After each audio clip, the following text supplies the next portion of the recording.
नमस्कार साथियों, कैसे आप सब लोग। आज के इस वीडियो लेक्चर में हम डिस्कस करेंगे HPADA 2022 का जो एग्जाम हुआ 17 अप्रैल 2022 को, उसका जो सिविल पार्ट है। क्रिमिनल पार्ट हमने पिछले वाले वीडियो लेक्चर में डिस्कस कर लिया था, डिटेल डिस्कस। और आज हम डिस्कस करेंगे सिविल पार्ट। तो सिविल पार्ट में भी 5 क्वेश्चन होते हैं और उसमें से आपको 2 तो कंपलसरी करने होते हैं और 1 आप ऑप्शन कर सकते हैं, चाहे आप क्रिमिनल से करो या सिविल से करो। ठीक है, तो पीडीएफ के माध्यम से हम डिस्कस करेंगे इसको।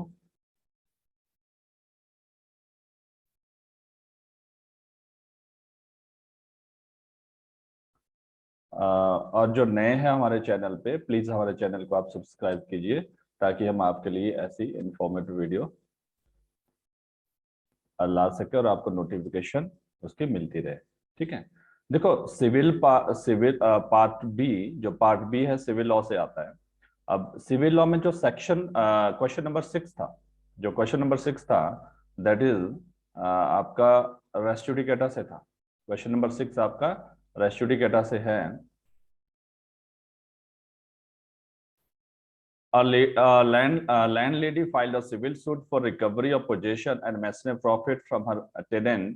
The tenant pleaded that the rent controller, not the civil court, as jurisdiction to entertain eviction suit. The landlady contended that her 2 earlier eviction petitions were rejected by the rent controller, which was jurisdiction to entertain eviction suit against him, as the Rent Act did not apply to his tenancy. She has pleaded that those 2 judgment of the rent controller constitute res judicata between the parties and the tenant cannot be allowed to appropriate and reprobate, and he is also estoppel from taking inconsistent plea in the civil suit, dispose of the plea of a tenant and the landlady, जो lady है, by giving argument support of the legal provision। देखो इसमें जो आपका जो contention था कि जो अब देखो हमेशा याद रखना, अकॉर्डिंग टू जो मैंने यहाँ पे आंसर बनाया है आपके लिए, कि मैंने सेक्शन 9 को भी यहाँ इंक्लूड किया है, स्पेशल मैटर जुरिस्डिक्शन का है, और सेक्शन 11 को भी इंक्लूड किया है बेस्ट आंसर बनाने के लिए। ठीक है, तो मैटर है जुरिस्डिक्शन का। देखो रेंट कंट्रोल एक स्पेशल एक्ट के अंडर वर्क करता है, तो रेंट कंट्रोलर को स्पेशल ट्रिब्यूनल भी हम बोलते हैं। ठीक है, तो उसके पास सिविल सूट तो हियर वो सिविल सूट को हियर नहीं कर सकते हैं civil jurisdiction. But according to section 9 every court has inherent power. Section 9 क्या बोलता है? Every court inherent power litigant having grievance civil. जितने भी सिविल नेचर के सूट होते हैं सभी कोर्ट के पास पावर होती है, but there is a condition that is either expressly, bar नहीं होना चाहिए इम्प्लाइडली। तो यहाँ पे एक्सप्रेसली का बार मतलब यहाँ कहीं पे अगर कोई स्पेशल कोर्ट बना हुआ है, स्पेशल ट्रिब्यूनल बना है, तो वो एक्सप्रेसली बार्ड है या इम्प्लाइडली बार्ड। तो दिस इज जो आपका प्रॉब्लम था, इससे बेस्ड था कि वो एक्सप्रेसली बार जो रेंट कंट्रोल रेंट मैटर को ही सुन सकता है, बाकी को नहीं सुन सकता। जैसे मैंने यहाँ हाईलाइट भी कर रखा है रेंट ट्रिब्यूनल, ठीक है, जो एक्सप्रेसली बार में आ जाते हैं, या कोई जैसे आपका income tax tribunal, motor accident, ठीक है, etcetera. Then now coming to the res judicata. तो देखो सेक्शन 11 मैक्सिमम जो बच्चों ने ये रेस जुडिकेटा किया हुआ है, बट उन्होंने क्या किया, आंसर कैसे लिखते हो आप वो तो नहीं पता, लेकिन यस आप मैक्सिमम मेरे पास जो क्वेरीज आई, ऑब्वियसली जो मेरे इंस्टीट्यूट के बच्चे उन सबने ये रेस जुडिकेटा पे ही लेके आ गए हैं। ठीक है, तो हो सकता है आप सेक्शन 9 थोड़ा सा डाल देना चाहिए था यहाँ पे, क्योंकि थोड़ा सा जुरिस्डिक्शन को भी बताना था आपने कि रेंट कंट्रोल सिविल कोड की जुरिस्डिक्शन में क्या डिफरेंस होता है। ये चीजें आपको थोड़ा सा मेंशन करना चाहिए था। अगर नहीं किया, नो प्रॉब्लम, कोई प्रॉब्लम नहीं है। तो रेस जुडिकेटा यहाँ पे आपको जो क्वेश्चन आया है वो मिक्स्ड लॉ पे है, कि अगर लॉ का इश्यू होता है तो क्या रेस जुडिकेटा एप्लीकेबल होगा या नहीं होगा। तो देन ये जो केस था, ये जो केस है आपका, ये इस फैक्ट पे बेस्ड था आपका, Isabella Johnson versus M A Susai के फैक्ट है। तो इसी बेस पे था। अगर जिसने मेरे साथ क्लासेस लगाई है तो उनके नोटबुक में ऑब्वियसली ये केस लॉ करवाया होगा, फैक्ट करवाए होंगे, तो उन्होंने तो अच्छे से किया होगा ये पेपर।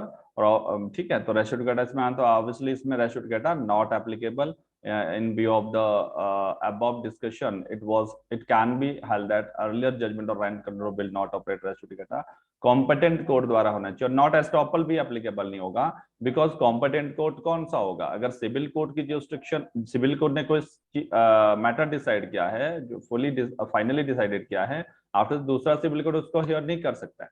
लेकिन यहाँ तो अगर रेंट कंट्रोल की बात आती है तो यहाँ पे रेस जुडिकाटा नॉट एप्लीकेबल, और ना ही एस्टॉपल यहाँ पे एप्लीकेबल होगा। क्वेश्चन, अच्छा ये आंसर आपको मैंने पिछले वीडियो लेक्चर में भी बताया था क्रिमिनल पार्ट में, और पिछले वीडियो लेक्चर का अगर आपको लिंक चाहिए तो वो आपको इस डिस्क्रिप्शन में मिल जाएगा। आप डिस्क्रिप्शन में जाके आपको वहां पे लिंक मिल जाएगा, क्रिमिनल पार्ट का लिंक।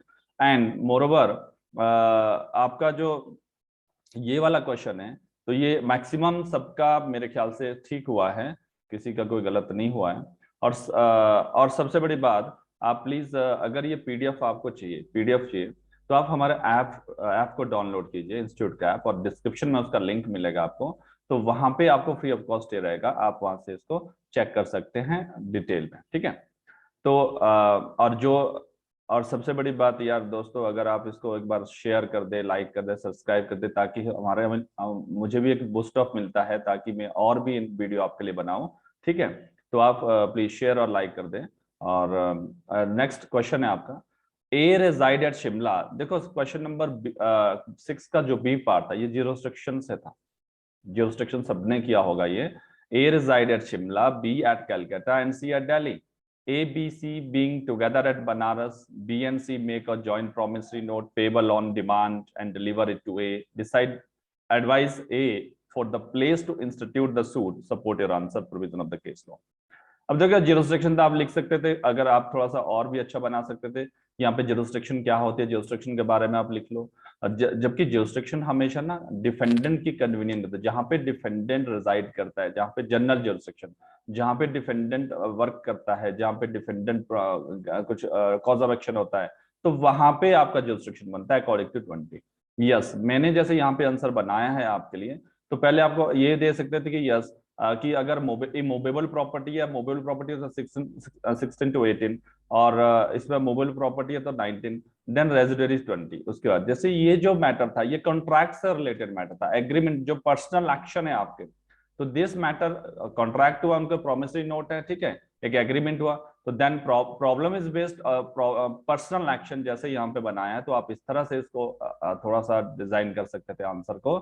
तो सेक्शन 20 जो है आपका रेजिडरी प्रोविजन है, अगर सेक्शन 16, 17, 18, 19 में फॉल्स नहीं हो रहा है कोई आपका, तो वो कहाँ आएगा? सेक्शन 20 में, ठीक है। तो this general section covering all the action, जो मैंने यहाँ पे आपको ABC करके दिए हैं, रेजाइड, कैरिड आउट बिजनेस, वेरा एक्सेट्रा, दैट आर सेक्शन 20 में। आप अगर वेरेक्ट भी आपने रीड किया तो आप अच्छे से इसको कर सकते थे, ठीक है। देन लास्ट था कंक्लूजन कि वो सब जगह कर सकता, बट यहाँ पे क्या था कि एक ट्विस्टेड ये था कि ये अगर आप एग्जैक्टली आपने आंसर लिखना था तो यहाँ पे 20 क्लॉज बी में फॉल्स होना था, क्योंकि 20 क्लॉज ए जो बोलता है, 20 क्लॉज ए बोलता है अगर सिंगल डिफेंडेंट है या फिर एक जगह के सारे डिफेंडेंट है, लेकिन यहाँ डिफेंडेंट अलग अलग जगह के हैं, ठीक है, एक कलकत्ता, एक दिल्ली एक्सेट्रा, तो वहां पे आपको 20 क्लॉज बी का प्रोविजन एप्लीकेबल होगा। और यहाँ जैसे बनाया, A can file the suit at Calcutta where B reside, और दिल्ली, दोनों जगह कर सकता है, वेयर सी रेजाइड, जहां पे दिल्ली ए फाइल कर सकता है सूट, कलकत्ता में भी कर सकता है जहां पे बी रेजाइड करता है, और दिल्ली में भी कर सकता है वहां पे सी रेजाइड करता है। But in each of these cases either of non resident defendant, क्योंकि दोनों एक जगह तो रहते नहीं, अलग अलग उसमें रहते हैं, तो acquiescence in the institution of the leave of the court should be obtained if the non-resident of defendant object the suit cannot proceed without the leave of the court। तो याद रखना ये 20 क्लॉज 2 में दिया हुआ है, और क्लासेस में तो हम करवाते ही है इस तरह से। In the present case, the joint promissory note payable on demand was executed by B और C at Banaras। तो ऑब्वियसली जहां कॉज ऑफ एक्शन होता है वहां तो आप कर ही सकते हैं। In other word the contract was made at Banaras. Contract कहां बना उनका?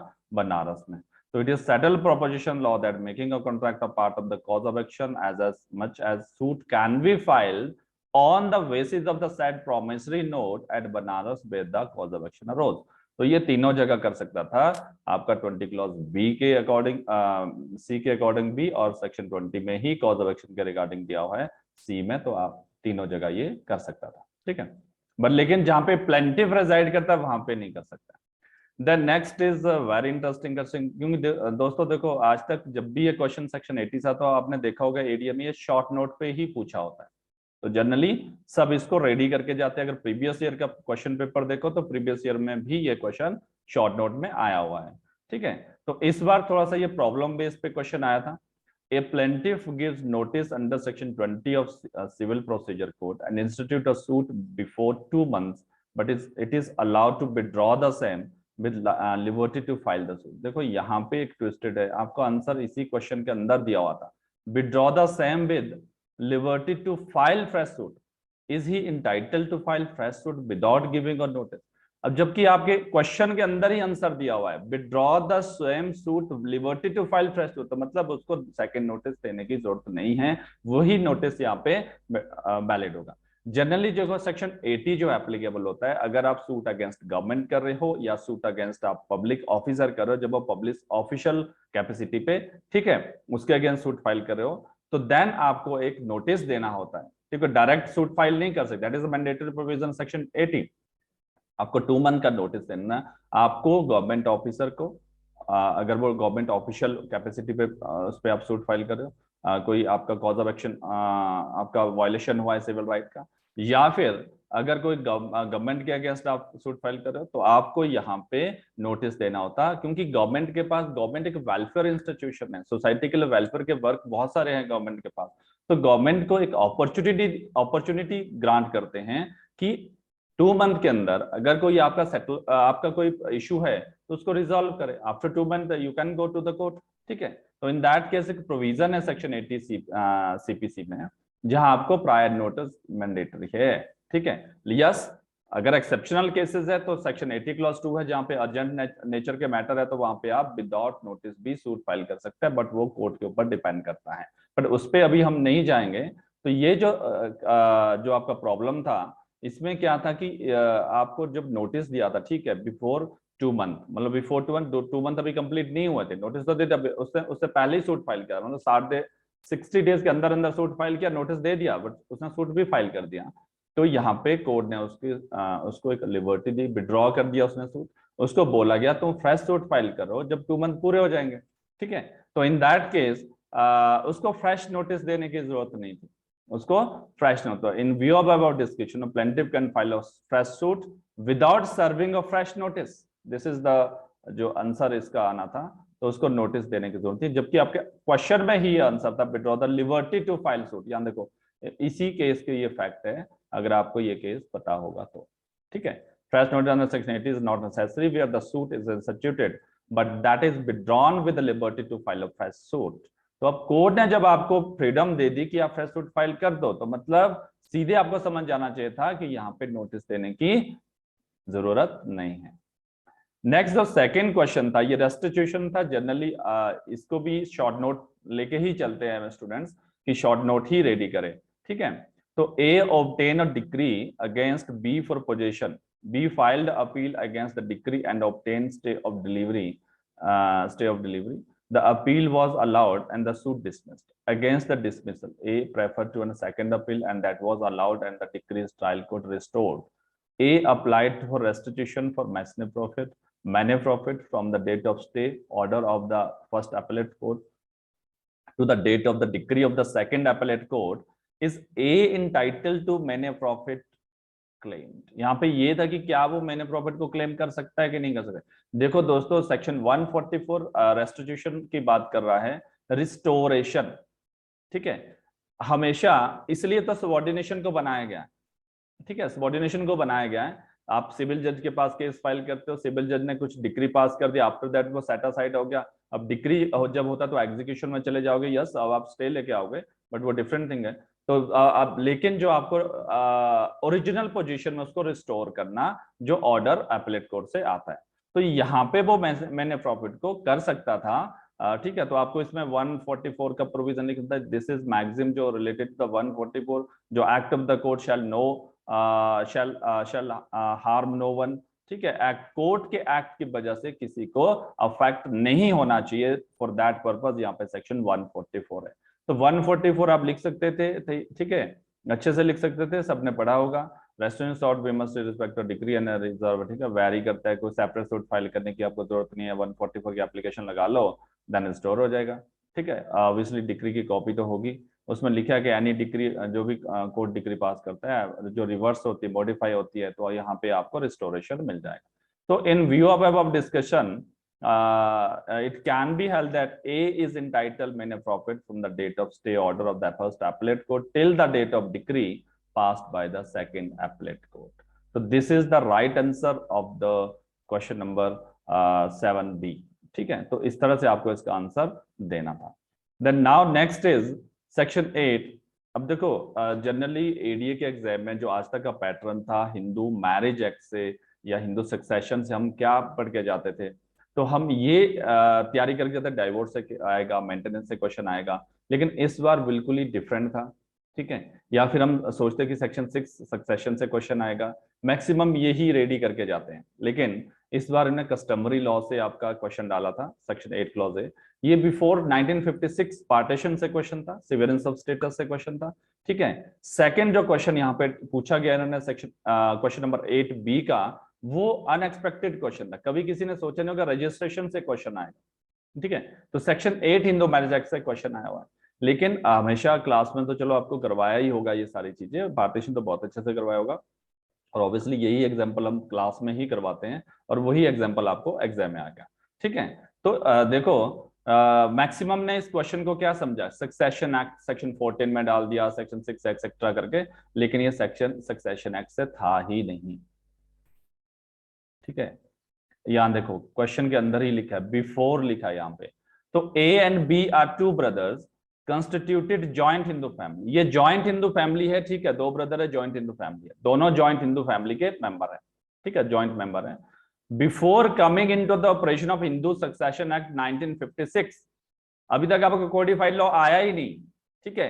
ए ब्रिंग सूट फॉर पार्टीशन, मतलब 1956 का कुछ रोल नहीं है यहाँ पे 1956 के पहले का रोल है, दैट इज कस्टमरी लॉ जिसको हम बोलते हैं। A bring suit for partition, A ने सूट कर दिया पार्टीशन का, but during the pendency of a suit A dies, अब जब उस सूट पेंडिंग था तो एक ही डेथ हो गई यहाँ पे, हिज विडो, अब जब सूट पेंडिंग था ऑब्वियसली उसको कोई ना कोई रिप्रेजेंट करेगा, कौन रिप्रेजेंट करेगा, उसका लीगल यस, तो his widow claim to the substituted for her husband and thus to continue the suit, उसने बोला कि मुझे सब्स्टिट्यूट किया जाए और कंटिन्यू किया जाए सूट, कौन सा सूट, पार्टीशन का सूट जो उसने उसके हस्बैंड ने फाइल कर रखा था। अब her claim registered by the B, अब ऑब्वियसली जो डिफेंडेंट है उसने बी ने, जो ब्रदर ऑफ ए है उसने, वो उसका ऑब्जेक्शन कर रहा है on the ground that interest of A pass to him by survivorship.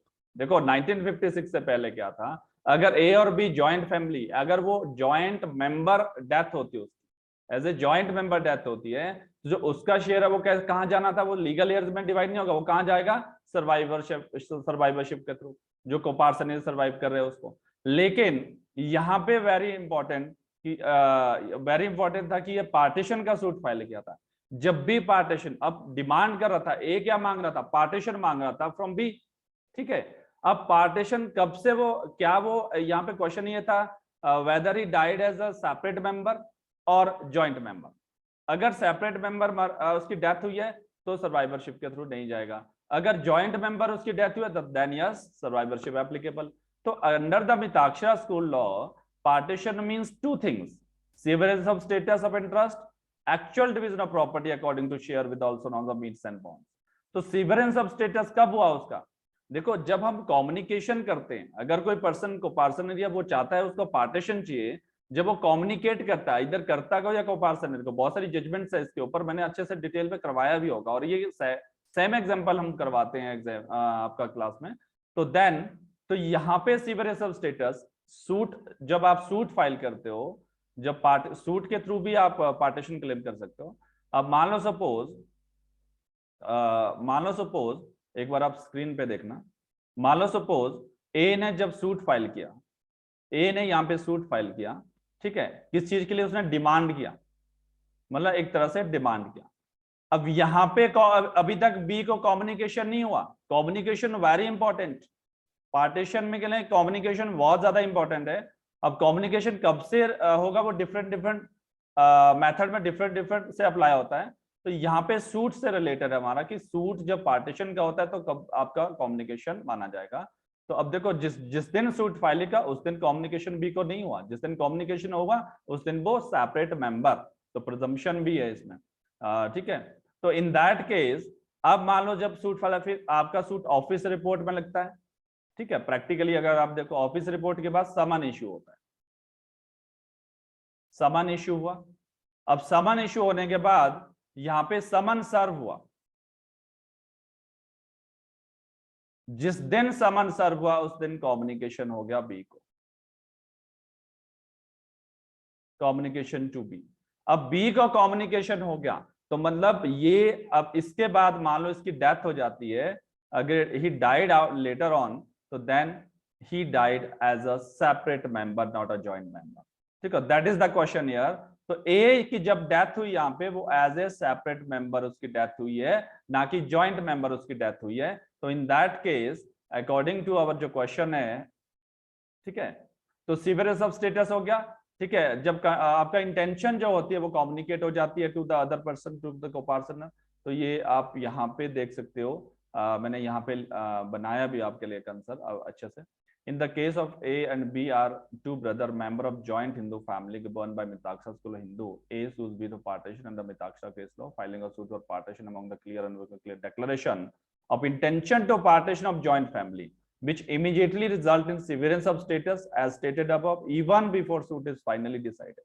चाहे अब फाइनली सूट डिसाइड हुआ या नहीं हुआ हो, बट वो एज अ कम्युनिकेशन जो डिक्लेरेशन ऑफ इंटेंशन थी, जो पहले तो इंटेंशन है उसको डिक्लेयर किया देन कम्युनिकेट। ठीक है, पार्टीशन के लिए क्या चाहिए? Intention, declaration and communication. When communication complete then you are separate member. तो देन यहाँ पे decree in suit will bring formal actual division metre bonds. तो यहाँ पे आपका ये माना जाएगा कि वो एज ए सेपरेट मेंबर उसकी डेथ हुई है। So in view of the above discussion, it is clear that institution of suit for partition by A had resulted in severance of his joint status from the date when it was instituted. ठीक है, therefore A's share does not pass by survivorship to B, but it is descendant to his widow as is heirs she as such is entitled to continue the suit. तो वो window को चला जाएगा, उसका objection not, ठीक है, objection यहाँ पे कोर्ट कंसीडर नहीं करेगा, किसका? बी का। ठीक है, तो इस तरह से आपको इसका आंसर आना। देन मैंने पहले बताया आपको सेक्शन 8 से क्वेश्चन था, आपको ये सेक्शन 16 से क्वेश्चन नहीं था, सेक्शन 8 से क्वेश्चन था। मैक्सिमम कहिए ना सेक्शन 16 पे लेके चले गए, ये सिर्फ और सिर्फ 8 से क्वेश्चन था, बिकॉज सेक्शन 8 से क्वेश्चन था, क्लियर था यहाँ पे। स्टेट अगर आप डायरेक्ट रीडिंग भी करके जाते ना तो आपका क्लियर अच्छे से हो जाता, और मैक्सिमम ने किया हुआ है। अच्छा, government make registration of all marriage solemnized under the Hindu Marriage Act compulsory. Non-registration under the rule render marriage void or offspring illegitimate. M and N have married according to Hindu Marriage Act. यहाँ पे ये नहीं बोला कि वो void marriage है, voidable marriage है, वो according to Hindu Marriage Act ने marriage किया। marriage was but registered नहीं किया, सिर्फ defect क्या था? registration नहीं किया। under these rules, a son X is born to MNN, तो एक सन उनसे उनका बच्चा जो है decided the liability of marriage and legitimacy of son. ठीक है, तो अभी provision the problems based on section 8 ऑफ हिंदू मैरिज एक्ट, सेक्शन 8 से था। तो यहाँ पे पहले तो ये देखो मैरिज ना तो वॉइड बोला गया ना वॉइडेबल बोला गया, तभी अब सेक्शन 6 डालना था अगर वॉइडेबल बोला गया। ठीक है, बट यहाँ पे क्या बोला गया कि रजिस्ट्रेशन नहीं हुआ उस मैरिज का, but marriage according to Hindu marriage act वहां पे परफॉर्म हुआ। तो यहाँ पे सेक्शन 8 रजिस्ट्रेशन यस है, कंपलसरी रजिस्ट्रेशन यहाँ पे करना, लेकिन उस रजिस्ट्रेशन अगर आप नहीं करते हो तो उसकी वजह से कभी भी मैरिज वॉइड नहीं होती है, कभी भी मैरिज इनवैलिड, उसका डिफेक्ट नहीं पड़ेगा मैरिज के ऊपर। उसमें सेक्शन 8 क्लॉज 5 में आप देखना, सेक्शन 8 क्लॉज 5 में क्लियरली मेंशन है ये चीज। ठीक है, तो इस तरह से आप यहाँ पे इसको आंसर करना था। अगर आप सेक्शन 8 को इंक्लूड कर देते यहाँ पे अपनी लैंग्वेज में, यहाँ पे कुछ ना कुछ आप लिख सकते थे। तो therefore the validity of the marriage, validity of the marriage between M and M is in no way affected by omission to register on the marriage under rules, as consequence X is legitimate child of X and X. तो वो legitimate child माना जाएगा, illegitimate नहीं माना जाएगा। Even अगर Hindu marriage act के अंदर void और voidable मैरिज से कोई बच्चा बॉर्न होता है, कोई चाइल्ड बॉर्न होता है, तब भी वो legitimate माना जाएगा according to section by virtue section 16। तो यहाँ पे जो आपका आंसर आना था वो आपका सेक्शन 8 में आना था। Then next section question number 9 जो है आपका वो कॉन्ट्रैक्ट से था, सेक्शन 23 से। क्लियर है, इसी के अंदर आपके आंसर क्वेश्चन के अंदर ही आंसर है। अगर आप सेक्शन 23 की इलस्ट्रेशन भी देखोगे, इलस्ट्रेशन में भी इस तरह के आंसर दिए हुए, इस तरह के बिल्कुल आपको वहां पे मिल जाएगा। क्योंकि अगर कोई क्रिमिनल एक्ट के लिए, कोई ऐसे एक्ट है जो क्रिमिनल एक्ट है, उसके लिए आप कोई एग्रीमेंट करते हो तो obviously it is forbidden by law against the public policy etcetera. तो 3-4 और भी यहाँ पे 6 जो डिस्क्रिप्शन दी है सेक्शन 23 में, तो वो वाइड माना जाएगा अनलॉफुल पर्पस के लिए।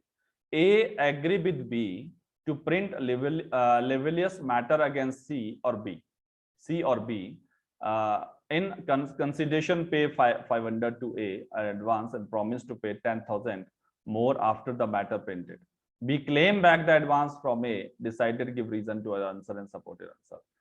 क्वेश्चन ये पूछा था, can A recover balance money of 10,000 from B in case of breach of contract? ठीक है, अगर तो देखो कॉन्ट्रैक्ट कैसा होना चाहिए, आपका कॉन्ट्रैक्ट लॉफुल होना चाहिए, कंसिडरेशन लॉफुल होना चाहिए, ऑब्जेक्ट लॉफुल होना चाहिए। ठीक है, और सेक्शन 10 इंडियन कॉन्ट्रैक्ट एक्ट की कंडीशन आप फुलफिल कर रहे हो। अगर सेक्शन 10 इंडियन कॉन्ट्रैक्ट एक्ट की कंडीशन फुलफिल नहीं कर रहे हो तो then that is not contract. तो ऑब्वियसली वो एग्रीमेंट ही है। अगर सेक्शन 10 आप देखोगे, all agreement are contract if they are fulfil the condition of section 10। तो यहाँ पे सेक्शन 10 की कंडीशन ये फुलफिल नहीं करे, बिकॉज उनका जो कंसिडरेशन है और ऑब्जेक्ट है आर नॉट लॉफुल, तो दैट इज अनलॉफुल। तो अकॉर्डिंग टू सेक्शन 23 जो भी अनलॉफुल ऑब्जेक्ट और कंसिडरेशन होगा तो then that is those contract are आपका वाइड होंगे।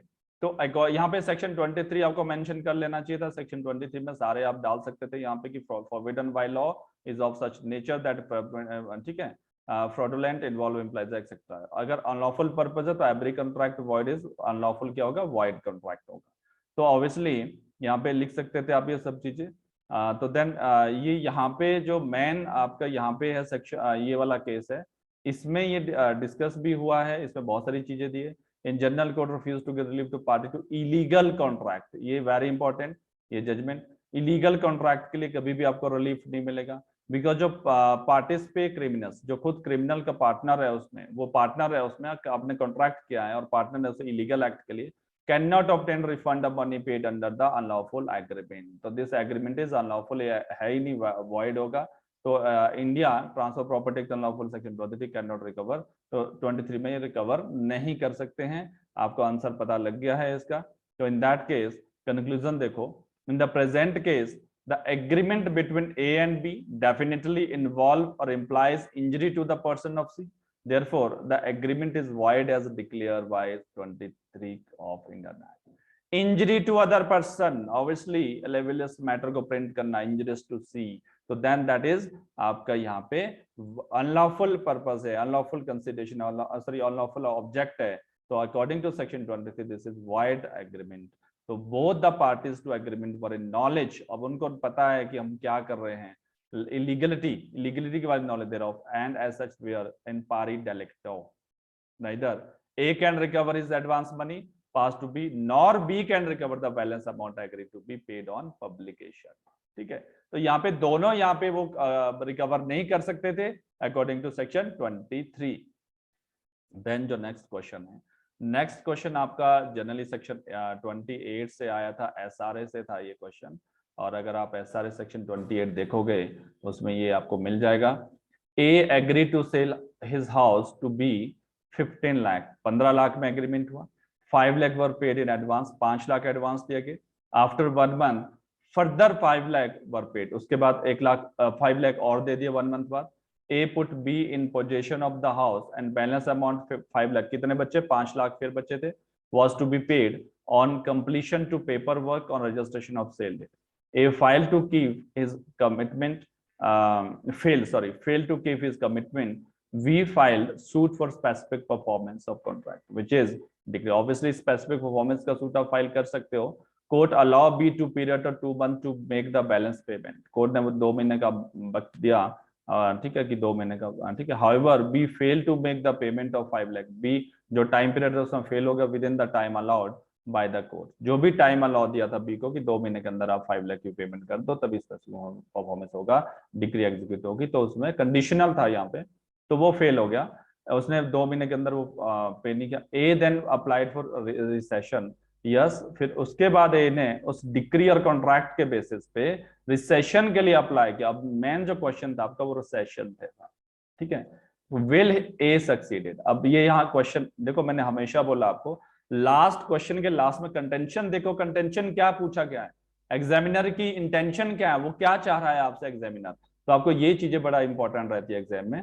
देखो नॉलेज, नॉलेज होना एक चीज है, उस नॉलेज को अप्लाई करना डिफरेंट थिंग है। बहुत सारे मैंने देखा है कि बहुत सारी क्वेरीज आती है, बच्चों बहुत सारे इंटेलिजेंट पर्सन होते हैं लेकिन उनको रिप्रेजेंट करना नहीं आता कई बार। तो आपको हमेशा रखना कि आंसर राइटिंग की ऑफ द सक्सेस किसी भी एग्जाम का, चाहे आप जुडिशियरी का एग्जाम दे रहे हो, चाहे आप एडीए का एग्जाम दे रहे हो, जब तक आंसर राइटिंग नहीं करोगे आप तब तक आपका एग्जाम निकलना टफ है, ठीक है। चाहे आपको बहुत आता हो, नॉलेज, मैंने बोला नॉलेज डिफरेंट थिंग है और आपका आंसर को रिप्रेजेंट करना डिफरेंट। और सबसे बड़ी बात, आप एग्जाम हॉल का जो प्रेशर है, एग्जाम इतना टफ नहीं था जितना मुझे क्वेरीज आई, एग्जाम बहुत इजी था अगर आप क्वेश्चन को अच्छे से पढ़ते, ठीक है। क्योंकि बहुत सारे बच्चे, अब मेरे पास भी आंसर राइटिंग में जो क्रैश कोर्स किया था बहुत सारे बच्चे थे, तो वहां पे तो अच्छे से आंसर लिख रहे थे लेकिन वहां छोटी छोटी मिस्टेक करके आ गया एग्जाम से। लेकिन फिर भी कोई बात नहीं, छोटा कुछ मिस्टेक्स है, सबसे होती है मिस्टेक, लेकिन फिर भी अच्छा अच्छा किया है और होप रखो कि आप सबका हो जाएगा। This problem is based on section 20। अब देखो थोड़ा सा यहाँ पे अगर आप सेक्शन सिर्फ 20 ही लिखते तो यहाँ पे आपका मटेरियल ज्यादा नहीं होता। तो आप आपको 27 28 दोनों डालो रिसेशन से, क्योंकि रूल आपका पहले सेक्शन 27 में दिया, आफ्टर 28 में, तो मैंने दोनों को यहाँ पे इंक्लूड किया है। Recession of the contract chapter इतना स्पेसिफिक इतना दिया हुआ है यहाँ पे, सेक्शन 20 वगैरह, contract is voidable, terminate the plaintiff with the contract is unlawful cause non apparent, वो सारा लॉ जो 27 का वो यहाँ लिखा हुआ है। आफ्टर दैट सेक्शन 28 पे आना था आपको यहाँ पे, तो 28 का लॉ लिखना था। 28 में क्लियर दिया हुआ है sale of immovable property 20 specific relief act is that the purchaser had committed default in paying purchase money और other sum within the time allot under the decree. तो ये सारा आपके सेक्शन 28 में दिया हुआ डायरेक्ट आप देख सकते हो, आप क्लियर कर सकते हो डायरेक्ट से, ठीक है। तो coming to the case in hand, decree of specific performance of contract of sale of house is made in favor of B by court, directing him to pay A balance amount 5 lakh within 2 months. On failure to pay said amount within the time allowed in court decree, A's application for rescission of contract may be allowed by the court in view of section 28 of Special Relief Act. तो ये SRA से 28 था, please आप एक बार SRA का वेरेक्ट जरूर देख लेना, क्योंकि कभी भी जब हम एग्जाम देते हो ना, नेक्स्ट एग्जाम तो देंगे ही देंगे, अगर मान लो नहीं हुआ, अगर बैड लक हुआ तो नहीं हुआ, ठीक है, लेकिन होप रखो कि अगर टेम्पटेशन आपने कंप्लीट किया है तो आपका हो जाएगा। और मेरिट में यहाँ पे मेरिट का क्वेश्चन रहता है कि मेरिट में आओगे या नहीं आओगे, वो डिपेंड करता है आपके किस तरह से परफॉर्म किया। बट हमेशा कभी भी, चाहे प्रीलिम्स दे रहे हो आप, चाहे आप मेंस दे रहे हो, ठीक है, उन एग्जाम का रिव्यू करना वेरी इंपॉर्टेंट। आपको अपनी गलतियां देखनी है, गलतियों से ही सीखते हैं, हम भी अपनी गलतियां देखते हैं, गलती कहाँ हुई है उससे सीखते हैं। अगर आप ये सोचोगे दैट्स ओके मैंने दे दिया एग्जाम अब नहीं, यस आपको देखना है, इसलिए वीडियो बनाई है ताकि आप देखो, आप जाके वहां पे सेक्शन 28 के देखो, आप जाके वहां सेक्शन 11 को देखो, आप जाके वहां केस लॉ देखो, आप जाके वहां सेक्शन 8 देखो, हिंदू मैरिज एक्ट जो मैंने अभी डिस्कस किया, आप देखो उनको, ताकि वो अगर जब आप देखोगे उनको, आप रीड करोगे, आप पढ़ोगे, तो आपके ये आंसर बिल्कुल पक्के हो जाएंगे, ये कभी नहीं भूलोगे फिर आप, ठीक है। मेरी ये बात हमेशा याद रखना कि आपको रिव्यू करना ही होता है। जो करेक्शन, जो करेक्ट है वो तो है ये, वो आपको आता ही है, जो आता है वो तो आता ही है, ठीक है। जो पढ़ा है वो आपने बिल्कुल रिमेम्बर आपको हो रहा है एग्जाम में तो ठीक है, लेकिन जो याद नहीं आ रहा था उसको देखो क्यों याद नहीं आ रहा था, ठीक है, क्यों मुझे वो केस लॉ याद नहीं आया था, उसको जाके देखो ताकि और ज्यादा एनहेंसमेंट हो आपका नॉलेज, ठीक है।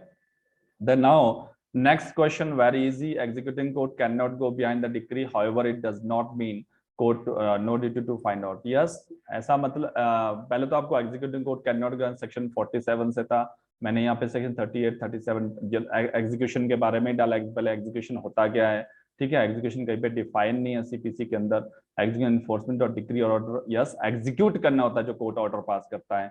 आफ्टर 38 37 भी डाला हुआ है। अगर आप सेक्शन 47 से भी डायरेक्ट इसको स्टार्ट करते तब भी ज्यादा आपका बहुत अच्छा आंसर होता।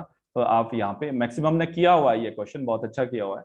एग्जीक्यूशन, देखो एग्जीक्यूटिव कोर्ट एग्जीक्यूशन से रिलेटेड क्वेश्चन को भी फ्रेम करता है, डिस्चार्ज से रिलेटेड भी क्वेश्चन फ्रेम करता है, और सेटिस्फेक्शन से रिलेटेड भी क्वेश्चन को फ्रेम करता है। इसके लिए आपको सेपरेट सूट फाइल करने की जरूरत नहीं होती है। एग्जीक्यूटिव कोर्ट के पास पावर होती है, वो ऑब्जेक्शन लेता है related to execution, discharge and satisfaction, और वहां पे वो इशू फ्रेम नहीं करता है, क्वेश्चन फ्रेम करता है, और उन क्वेश्चन को इटसेल्फ वो अब डिसाइड करता है एग्जीक्यूटिव कोर्ट।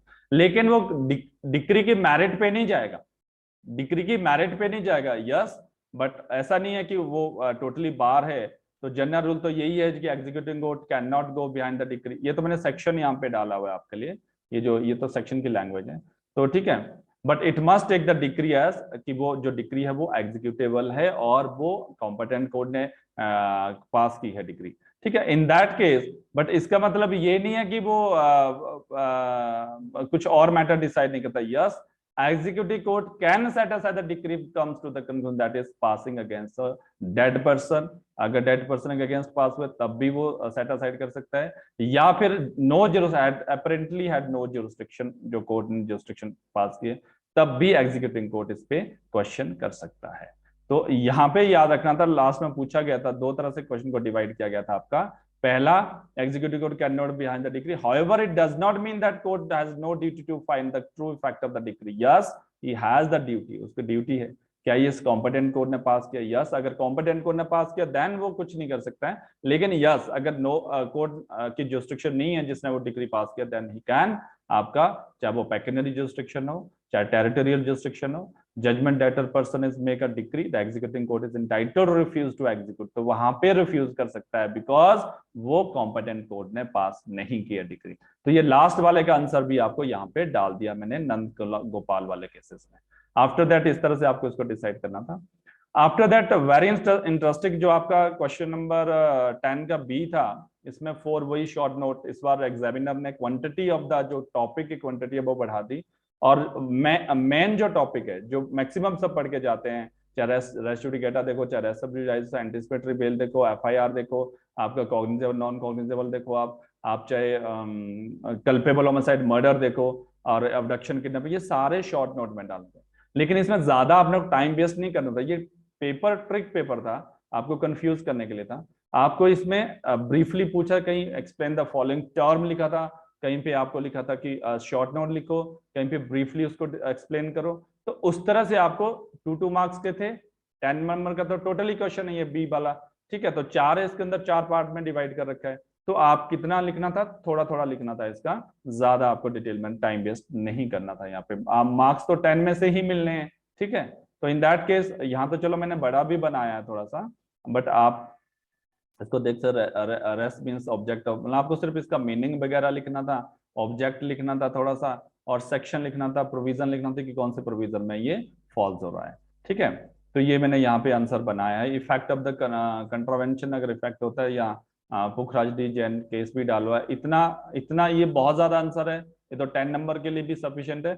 बट आपको यहाँ से इसका आधा आंसर भी लिखते आप तो बेस्ट था। देन इनहेरिट पावर, अब जनरली इनहेरिट पावर भी शॉर्ट नोट के लिए हम बोलते हैं, तो इनहेरिट पावर से क्वेश्चन आया था, बट आपको इनहेरिट पावर में जनरली लिखना था इनहेरिट पावर कहाँ पे दी है, इनहेरिट पावर होती क्या है, ठीक है। तो यहाँ पे ब्रॉडली एक आप उसको लिखना था। अब आप जैसे मैंने यहाँ पे बनाया कि आप शॉर्ट में भी लिख सकते कि इन सब में इनहेरिट, क्योंकि ये सारे इनहेरिट पावर से डील करते हैं आपके जितने भी सेक्शन। उसके बाद 151 को आप थोड़ा सा एक्सप्लेन करके लिख लेते हैं यहाँ पे 3 तरह से कि कहाँ कहाँ पे, जैसे to do complete justice etcetera, use of the process of law, in वहां पे आप इनहेरिट पावर को यूज कर सकते थे, तो ठीक है।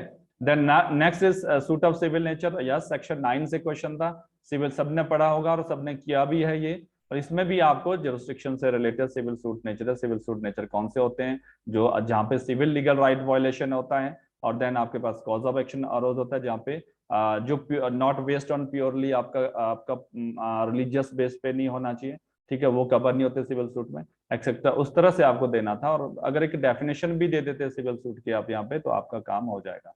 And then next is interpleader suit, ये भी शॉर्ट नोट में हम रेडी करते, सबने पढ़ा होगा, ठीक है। और इससे क्वेश्चन हमेशा आता है इंटरप्लीटर सूट से।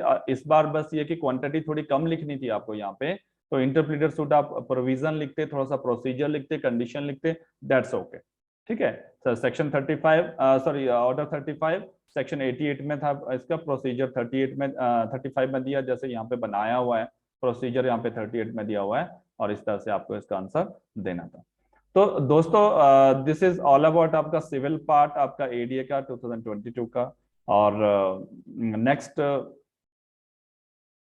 जिसने अटेम्पटेशन इसमें अच्छा किया है, पूरा अटेम्पटेशन किया 5 क्वेश्चन, तो वो तो ये रखो कि आपका हो सकता है, मैंने पिछले वीडियो लेक्चर में भी बताया था कि क्वांटिटी मैटर नहीं करती, क्वालिटी मैटर करती है। अगर आपने 2-2 पेजेस भरे हैं एक क्वेश्चन के अंदर, इतना तो लिखा ही होगा सबने, और एग्जैक्टली आपने सेक्शन लिखा होगा, इशू बना के लिखा होगा, और कंक्लूजन अच्छा होगा, तो आपका पेपर कहीं ना कहीं मतलब आप मेरिट की रेस में है, मेरिट की रेस में है। मेरिट ज्यादा नहीं जाती है, 65 के आसपास ही रहती है, और 55-65 के आसपास ही कटअप जाता है हमेशा। तो ऑल द बेस्ट सबके लिए। प्लीज आप एक आपसे फिर से मैं रिक्वेस्ट करता हूं कि आप प्लीज सब्सक्राइब कीजिए चैनल को, और लाइक कीजिए, शेयर कीजिए, ताकि हम नेक्स्ट जो वीडियो और ज्यादा इन्फॉर्मेटिव और ज्यादा मतलब अच्छे से बनाए आपके लिए। और हम एक सीरीज भी शुरू करने वाले हैं, जिस बहुत सारी वीडियो में लाने वाला हूं आपके यूट्यूब चैनल पे, जहाँ से सभी बहुत सारे स्टूडेंट्स को हेल्प हो सकती है, आपके जुडिशरी एग्जाम के लिए, एडी एग्जाम के लिए, या चाहे आप पंजाब एडीए की बात करो, पंजाब एडीए के लिए भी हम एक सीरीज लाने वाले हैं। तो उसके बारे में मैं जल्दी से मतलब एक वीडियो शॉर्टलिस्ट करूंगा, आफ्टर दैट हम सीरीज शुरू करेंगे। ठीक है, तो थैंक यू फॉर वॉचिंग।